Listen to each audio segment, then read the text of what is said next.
viaiza moa volanareo ampiasainareo anatin'ity propagande ity anatin'ity fifidianana ity dia izavy ny olona nanampy anareo tao anatin'izany dia ohatrinona ilay totalim-bola be.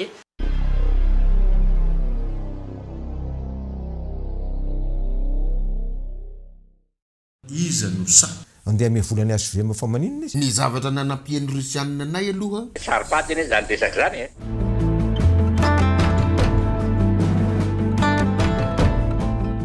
nampitolagagany izao tontolo izao ny volany ho ampapana nolanin'ireo kandida nandritra ny fifidianana filoham-pirenena ny taona 2024. Antony iray nahatonga ny mpanara-maso ny fifidianana avy ny vondrona Europeanina nitaky ny ametrahana fepetra ampidirana sy ampisy mangarahara ny fifidianana ary ahafahana mitsirika ny loharanom-bolan'ireo kandida. Lany ny lalàna fehizoro 2024 tsipika aotraotra valo izay mifehy ny fifidianana sy ny fitsapan-kevi-bahoaka. Voarakitra anatin'izany ny fananganana ny voamera-panara-maso ny famatsim-bola ny fiainam-pirenena na Commission de contrôle de financement de la vie politique CCFVP. Tena ilaina ny nametrahana ny commission ny antony dia tsotra raha fanjakana zany izy io etitsika manery an'ireo kandida sy ireo antoko mandrotsaka kandida mba ampiseho ny transparence any amin'ny vahoaka sy ahatonga anazy ho réflexe naturel anatina cadre ireo devabilité hoe ohatrina amin'ny vola laniko tamin'ny hiritsahako teo fa za aorianan'izay mety ho anisan'ireo lanim-bahoaka.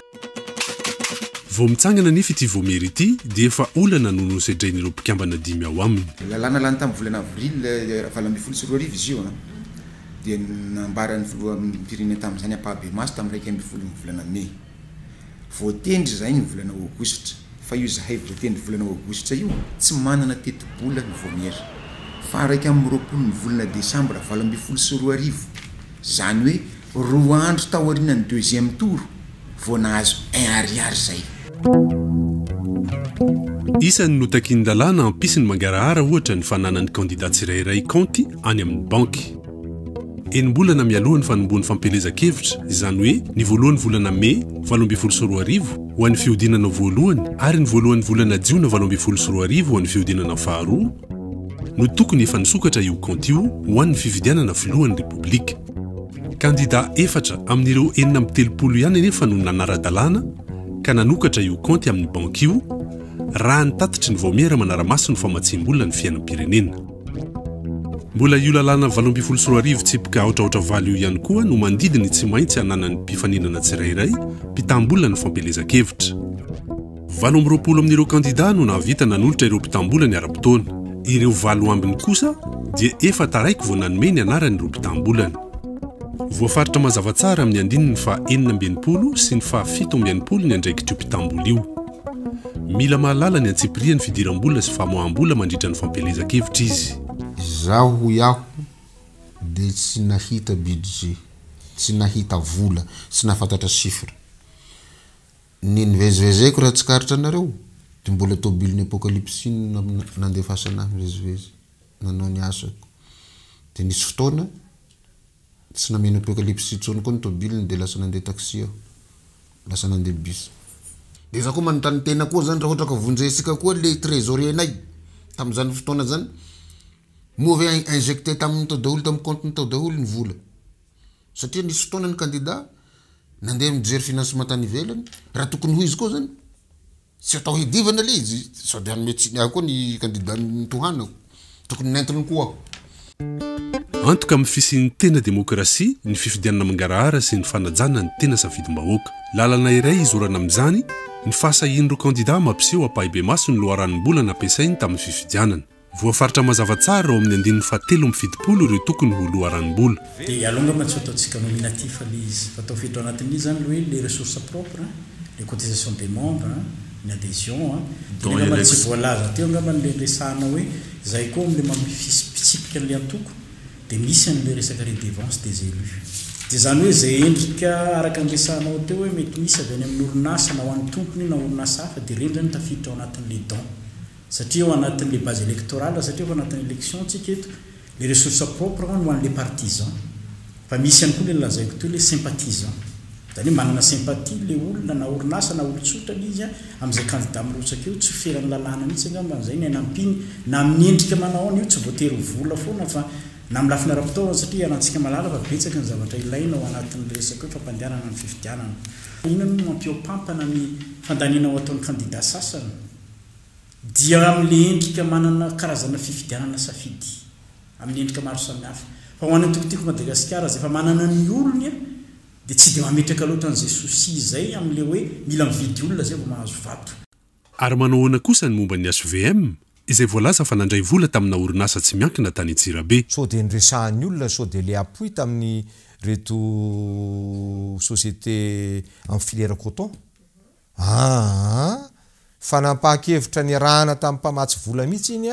mba ampiverenana ny concurrence antsika tanatin'izay fotoana izay. Tsy afaka ny exporter intsony tsika na verina ary ny agoa fa lafo be ny koan'ny énergie antsika. Dia nanapa-kevitra nisy volet de financement tany amin'ny Banque mondiale anaovana appui au secteur. Ny averin'ny olona fa zavatra décision raisy anatin'ny fitondram-panjakana dia tsy maintsy misy takaliny any amin'ireo olon'ireo. Izy ary maty antoka amin'ny asa izay ataony ko andeha ame volany HVM fa maninona izy. Nanano sarotra kosa ny nahalala ny famatsimbolan'ny TGV nandritra ny fividianana. Ny mpitondra antsika amin'izao fotoana izao dia anisan'ilay tsy namaly an'ilay fanontaniana napetraka eto ato amin'ny transparency tamin'ny taona 2014 zany tamin'ireo kandida eny amin'ny 30 faninana tamin'izany hoe avezaka ny vola ampiasainareo tompoko tsy namaly izy. Dia tsy haiko hoe mety hamaly very zareo amin'izao fotoana izao rehefa izy ny eo amin'ny fitondrana mety mba ho tsapany ve ny tena ataoko hoe filantsika olom-pirenena malagasy an'izay fangaraharahan izay. Zavatra zany saropatiny zany resaka zany marina tena sarotra zany fa raha zavatra hafa tsy mampanina hoe financement zany ka tsy misy fantatra koa ary ke inona ary sarotra be zany tsika zany no aho sarotra anao no hita olona amin'izany. Ny aiky ny taliany fampelezan-kevitry ny antoko JDO na fandresena ny fahantrany eto Madagasikara na ny GFFM izay nanolotra ny kandida Mayonne fa famatsiam-bola avy any ivelany no nahafahany nanao ny fampelezan-kevitra. Ny zavatra nanampian'ny Rusianina anay aloha, ny zavatra hitan'ny masoko sy ny hen'ny sofoko dia ny fandoavana ny QG. Misy fanarahan'zareo tao resaka QG sy ny sisa. Satria trano lehibe ny natao QG. Dia avy eo nanampy anay ny Rusianina tamin'ny nanao saisie, dia nanampy anay ny Rusianina tamin'ny nanaovana misy campagne natao amin'ny resaka Élysée Pars. Dia satria araka ny torohevitra avy aminay directeur de campagne dia raha mba mahazo 1 million de signature le candidat zany dia satria anatin'le programme anay le nanaovana campagne hoe haka ny Élysée Pars raha lany ny candidat-nay. Fa za koa tsy nahafantatra hoe hoatrinona koa ny volany injecteny ny Rusianina sy ny fanarahany tamin'ny candidat. Fa zay ny zavatra niainako, niainako ary ny marina ny tenenina. Ary anisany tsy nahalany anay nisy fisian'ny vola satria nitsahatra ny campagne rehefa taty aoriana. Voararan'ny lalàna araka ny andininy fa 470 ny famatsim-bola vahiny na fikambanana zany na fanjakana. Fa nalanan-daharana ilay kandida miampy fandaovana lamandy avo 10 ka hatramin'ny 10 eny ny vola azo avy amin'ireo vahiny no sazy miandry azy. Rehefa tonga ny déclaration an'ilay olona tsy misy an'izany financement avy any an-dafy zany tao. Tena olana dia zao lalàna ange tsy maninona tsara foana ny lalàna fa le fanaraha-maso fampiarana lalàna ny tena olana teto zany satria tokoa dia tena hoe zay aloha manaraka ny lalàna ara-dalàna zay fa le misy antoko politika sasany zany kandida sasany dia tena nahazo vola avy any ivelany mihitsy avy amin'ny fanjakana avy any ivelany olona avy any tena fikambana avy any ivelany manampy azy tsy misy fanaraha-maso hoe zavatra eny sasany manana miopampany afany amin'ny 4 million d'euros ny vola ampiasainy teto raha avy amin'ny manokana ny antoko manokana tsy mino hoe anana an'izany fa misy fifanarahana ny ambadika any dia tsy mifanaraka amin'ny lalàna io andiny dalàna io mihitsy zany zavatra zany izy ary zao ny sanctionné an'izany na dia voalazana lalàna izy no sa tokony hoferana io ary tokony mazava zany nanaovanay hoe alao eo amin'ny resaka mbola marefurefony atsika ny fitsirihana ny fiavin'ny vola ny source de financement dia nametraka izay tamin'izany hoe tsy azo averina eto Madagasikara tsy mba azo ampidirina eto Madagasikara ny vola avy any an-dafy satria tsy maharaka neto ny hitsirika hoe vola vaizy io nefa fantatritsika fa be da be famonjim-bola mandehandeha ran'izao tontolo izao na dia manana ny samy finansinsisitsika zareo zao samy finina fa miteny fotsiny firitaony zay hoe misy ahinay 5 milliards d'ariary ahinay fotsiny mba fanahiny ve nareo mandraka androany iranny elizy de voasazy ho an'ny antoko politika madio dia ny fampelezan-kevitra no fototry ny kolikoly voalohany eto Madagasikara. Raha tiantsika ialana zany le resaka hoe kolikolim-pifidianana izay tsara marihana moa fa raha nitatitra navoakan'ny commission de contrôle du financement de la vie politique na ny CCFVP ao amin'ny Cour des comptes dia hoe ny eto Madagasikara no lafo indrindra ny vola mivoaka isaky ny vatoazo rehefa fampelezan-kevitra. Zany hoe par rapport amin'ny nombre de voix obtenu de 82 000 ariary isaky ny vatoazo ny eto Madagasikara. Zay 82 000 ariary zay anisan'ny lafo indrindra raha fifidianana manerana zao tontolo zao. Dia zany hoe zany magaga hoe fa dia nahoana loatra ny firenena mahantra anisan'ny mahantra indrindra manerana zao tontolo zao kanefa dia mampiasa vola miompampana be tahaka izany. Ny dikan'izay ve zany dia hoe tsy olany ary kely de kely zany ny vintana na ny chance ananareo candidat zay hoe foto-kevitra ny joroana raha oharina amin'ireo candidat zay mampiasa ny vola tsy fantatra moa reny na madio na maloto. Izay indrindra no andidiny lalàna ny tsy maintsy anaovana tatitra ara-bola. Candidat 320 amin'ny 430 nefa no nanao izany raha nambarany CCFVP. Ny 730 ireo dia efa dila ny fotoana napetraky ny lalàna vao nahatonga ny tatitra. Nahatonga zao zay, nahatonga reo olona resantsika reo. Fa ny tsy nahatonga. Dikan'izay mbola tena mbola lavitrezaka mihitsy le misy atsika. Raika amin'ny 30 amin'ny 570 kosa ireo candidat député nahatotosany tatitra. Tsy manana fahefana afaka maniry ireo candidat ny vao miara-panara-maso ny famatsim-bola amin'ny fiainana ara-politika na dia lalàna aza no mametraka azy. Ilay lalàna 8 sy 2 tsipika aotraotra valo raha teo azo lazaina ho mandringa. Misy sanction fa tsy nampiarina. Tsy misy zay zao anankiray tsy mba nanaovana contrôle akory ny gestion comptable any état tamin'ny élection tamin'ny campagne électorale. Zany efa manana trésorier tsara misy mba niandry zay anisan'ny tena natahatra tsinony zay hoe nataony fanoerana dia nataony tsara le izy misy trésorier misy compte bancaire tsy misy an'izany akory. Prévu anaty lohan'ny resahanao tao ny contrôle périodique misy contrôle systématique ampandaony any izy aloha ny anao an'le contrôle dia tsy nisy le contrôle any angely izy efa ampiarana le izy mihitsy rehefa nandoa io lohan'ny resahana io ka nivoaka ny décret d'application tsy misy resaka an'izay eo ary ny manahirana anatin'le izy. Ny tokony ampio anatin'io lalàna io zany dia tokony asiana sazy ho an'izay tsy mahatendry mpitam-bola inona ny tokony ho sazy mbola afaka tazomina ve ny candidature mandra-pahatonga ny jour ny fifidianana. Raha tsy nanokatra compte izy ho an'ny fifidianana mbola azo tazomina ve ny candidature mandra-pahatonga ny andro ny fifidianana. Vita ary ny fifidianana na lany izy na tsy lany mbola afaka ekena ve ny lettre d'engagement ny amin'ny fifidianana manaraka nefa ny engagement teo aloha tsy najainy. Olana iray lehibe no sedraina nandritra ireo fividianana ny fanisy teto Madagasikara ny tsy fisian'ny mangarahara. Ny 7 polisy anjato n'ireo olom-pirenena raha nitatitry ny Transparency International Initiative Madagascar dia mangetaeta ny ahalala ny loharanom-bola n'ireo antoko politika. Araka ny hevitro manokana dia ilaina tokoa ny fahafantarany olom-pirenena ny budget lany mandritra ny propagandy. Izaho dia olom-pirenena zoko ary aditiko ny mahafantatra hoe inona ny tranga eo amin'ny fireneko nefa matetika ny tsy fangarahana eo anivon'ny tontolo mpifidianana indrindra ny vola ampiasaina amin'izany izany ny tena mahatonga ny fabotriana tokoa ny firenena satria rehefa tonga eo amin'ny toerana neny ny olona nofidiana kanefa zavatra tsy mangarahara no noentina tamin'izany fifidianana izany dia mazava ho azy fa amerina izay volana ampiasaina izy ary mbola hitomby ihany koa ny kolikoly eto anivon'ny firenena nefa fantatsika fa izany kolikoly izany tokoa no manimba ny firenentsika eto Madagasikara. Ohatra aloha tokony izy va ka zay le mangarahara tokony araha-maso tolo zany zay raha ny tena marina fa tsy isy mpanara-maso moa zany manara-maso ary no mety takonandry zareo. Raha sahala amin'ny hevitro aloha tena ilaina le izy ny antony tsinona mba ahafantarana hoe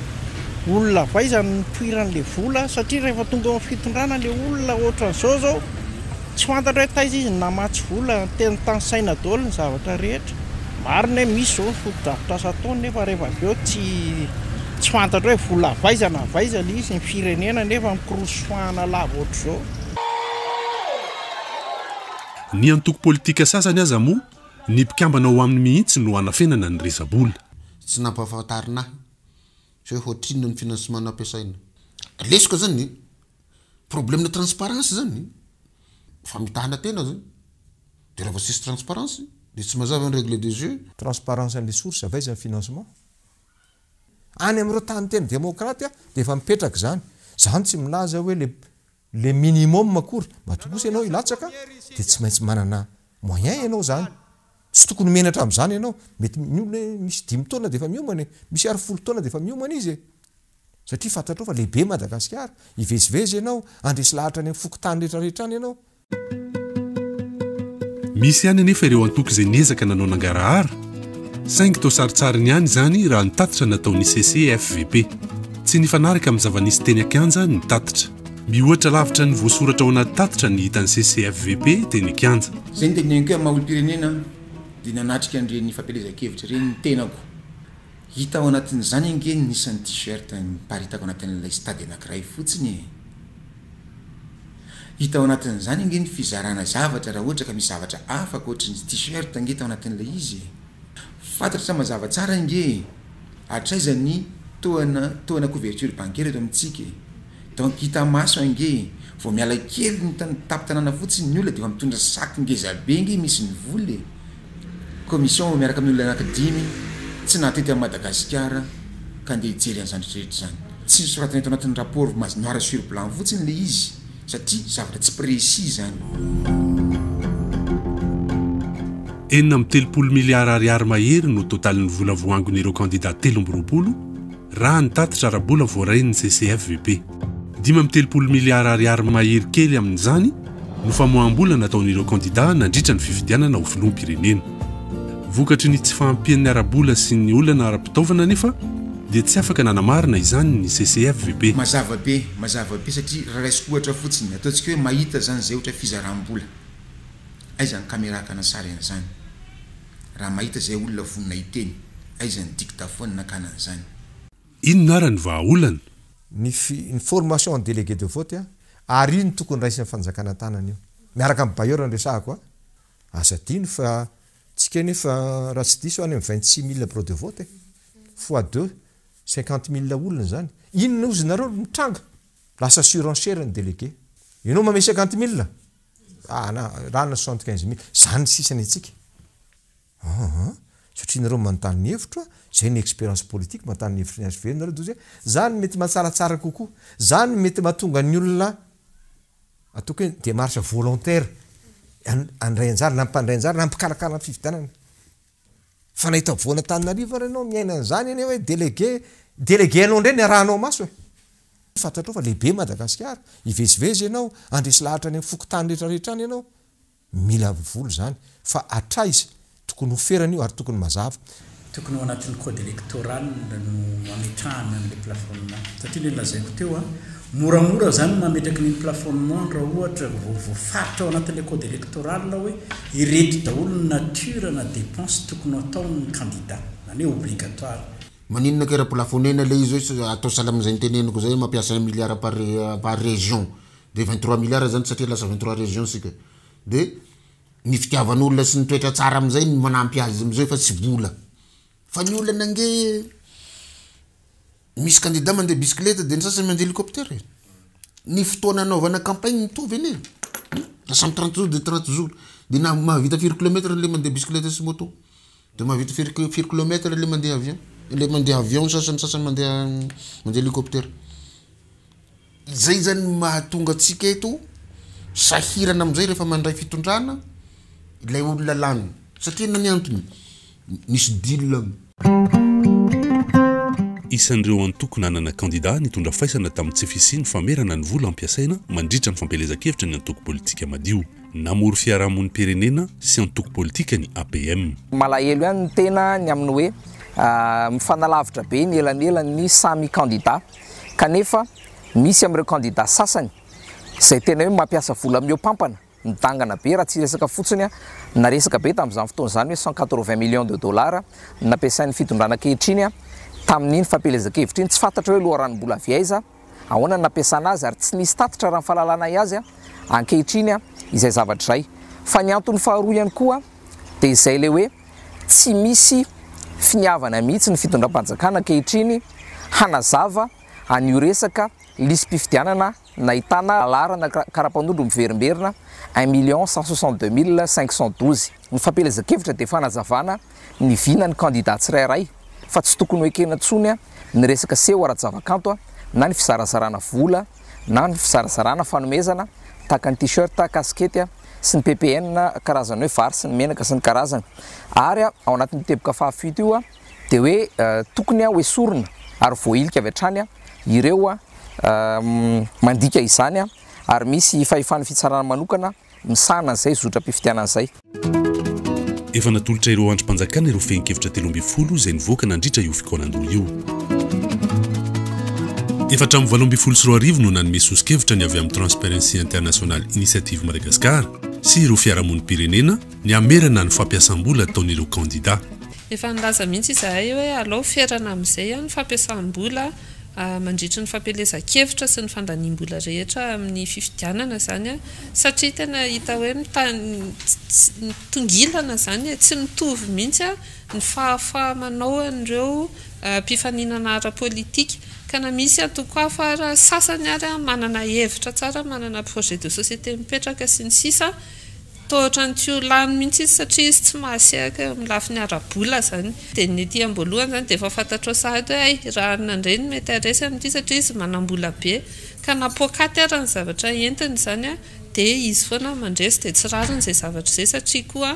manitsakitsaka ny safidiny daholo be zany hoe lasa voavidy ilay safidy dia ny ety am-boalohany zany ny olona lasa tsy satsony tena hoe mifidy an'izay eritreretiny na tsy fantanytsony koa izay eritreretiny efa lasa ilay vola mihitsy